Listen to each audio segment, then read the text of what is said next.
اللہ الرحمن الرحیم السلام علیکم ورحمۃ اللہ وبرکاتہ۔ بھائی اور بہنوں، آج کی اس ویڈیو میں ہم ایک مشہور بات کی حقیقت جاننے والے ہیں۔ اکثر آپ نے سنا ہوگا یا پڑھا ہوگا کہ اگر کوئی شخص 786 بار یا کہارو یا اللہ پڑھ لے تو اس کے لیے دولت کے دروازے کھل جاتے ہیں۔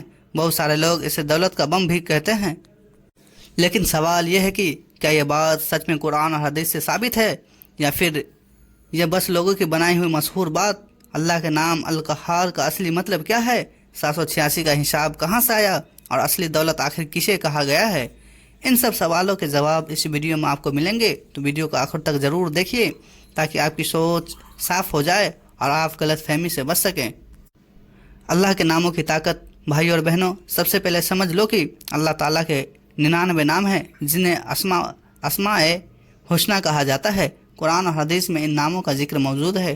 رسول اللہ صلی اللہ علیہ وسلم نے فرمایا، اللہ کے 99 نام ہے، جو ان پر ایمان لائے انہیں یاد رکھے وہ جنت میں جائے گا۔ یعنی اللہ کے نام صرف پڑھنے کے لیے نہیں بلکہ ان پر ایمان لانے اور عمل کرنے کے لیے ہے۔ القہار کا مطلب اللہ کا ایک نام ہے۔ القہار اس کا مطلب ہے سب پر غالب آنے والا، سب پر قابو رکھنے والا، یعنی اللہ سے بڑی کوئی طاقت نہیں۔ پورے کائنات، انسان، جنات، فرشتے، سب کچھ اللہ کے قابو میں ہے۔ قرآن میں کئی جگہ اللہ نے یہ بات بتایا ہے کہ وہ اپنے بندوں پر غالب ہے۔ مطلب اگر اللہ کسی کو عزت دینا چاہے کوئی روک نہیں سکتا، اور اللہ روزی بڑھانا چاہے کوئی گھٹا نہیں سکتا۔ 786 کا قصہ کہاں سے آیا؟ اب آتے ہیں 786 پر۔ 786 کا تعلق سیدھے طور پر قرآن اور حدیث سے نہیں ہے، اصل میں یہ ابجد حساب سے نکالا گیا ہے۔ عربی میں ہر حرف کی ایک گنتی ہوتی ہے۔ بسم اللہ الرحمن الرحیم کے حرفوں کو جوڑنے سے کل ملا کر 786 نمبر بنتا ہے۔ اس لیے پرانے وقت میں لوگ بسم اللہ لکھنے کے بجائے 786 لکھ دیا کرتے تھے۔ لیکن بھائیوں، نہ قرآن میں یہ ہے نہ حدیث میں یہ ہے کہ 786 کو کوئی خاص تعویذ، وظیفہ یا دولت کا ذریعہ مان لیا جائے۔ غلط فہمی کیسے بنی؟ لوگوں نے وقت کے ساتھ اسے دولت، تجارت اور امیری کا آسان نسخہ بنا لیا۔ کسی نے کہا 786 بار یہ پڑھو دولت آئے گی، کسی نے کہا 786 روپیے دو کام بن جائیں گے، لیکن یہ سب باتیں افواہ ہے، قرآن اور حدیث سے ثابت نہیں ہے۔ اصلی دولت کیا ہے؟ بھائی اور بہنوں، رسول اللہ صلی اللہ علیہ وسلم نے فرمایا، اصل دولت مال کی زیادتی نہیں بلکہ دل کی قناعت یعنی رضامندی اور سکون ہے۔ یعنی اگر آپ کے پاس لاکھوں روپے ہیں لیکن دل بے چین ہو تو یہ دولت نہیں۔ اگر آپ کے پاس کم مال ہو لیکن دل خوش اور مطمئن ہو تو یہی اصلی دولت ہے۔ رزق اور برکت کے لیے صحیح دعا اور عمل۔ اب سوال اٹھتا ہے کہ اگر ہمیں دولت اور برکت چاہیے تو کیا کرے؟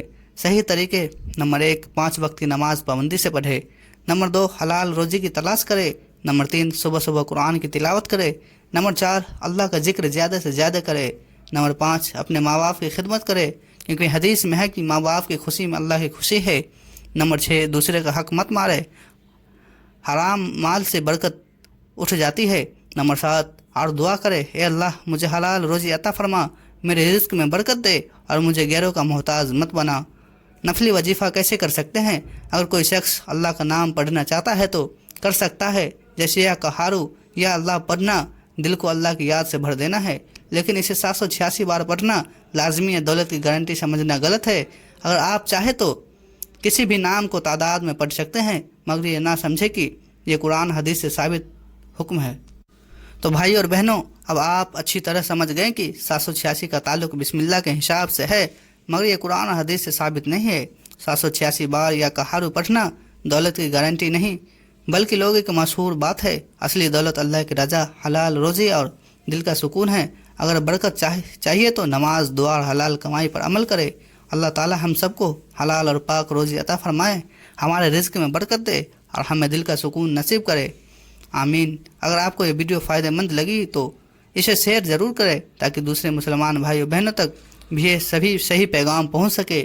ناظرین، ملتے ہیں کل اگلی ویڈیو ساتھ، تب تک السلام علیکم ورحمۃ اللہ وبرکاتہ۔ خدا حافظ۔